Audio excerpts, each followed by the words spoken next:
سرناو من پیش دو پیچ تاتینه چه کرد وقتی پیغمبر رخ دو قبرا و چوی پیغمبری چید دف دو قبرا پیغمبری چی گفت انهما لا يعذبان وما يعذبان في كبير بلا انها لكبير چی بو یا رسول الله گفت ایکل وانکی بو يمشي بالنميمه فطنه چت کرن و آخفتن ودگو هستن فلان بای هنده فلان بای او آگر درست کری دنیای دناف برا دو کسان دو عشرتا ولیکن رب العالمین قبری ویکر آگر آن چند افروکا پیچا دا پیچ اب من بخو سرناو من پیش دو پیچ تاتینه چه کرن برینو که یهو گدیا با ملا ناطقی هو گدیا ناو من هوتیه چه کرن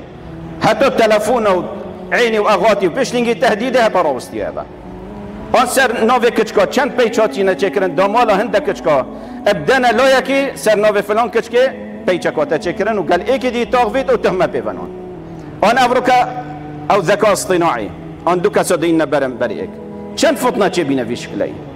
ما نوید هندک صحبت دی بکن و وتر که یدگشتی حالتت کشنه و چو اساسیش بونه بو چی گو خدا مشاغبه کی گو خدا منافقه کی گو خدا ملاخه کی گو خدا ایکی نشرته قلي بريد بسلمان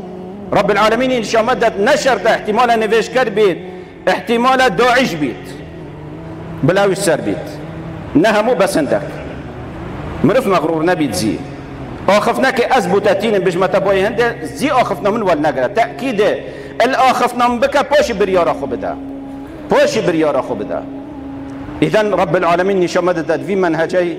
يبو منازل كري بو أمتي مرف خوشيار بيتبع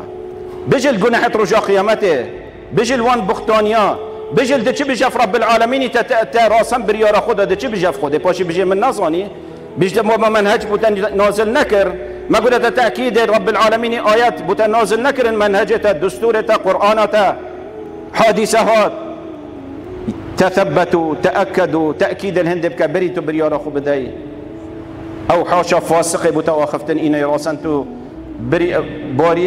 باوریه پی بینی و بریار خو بدهی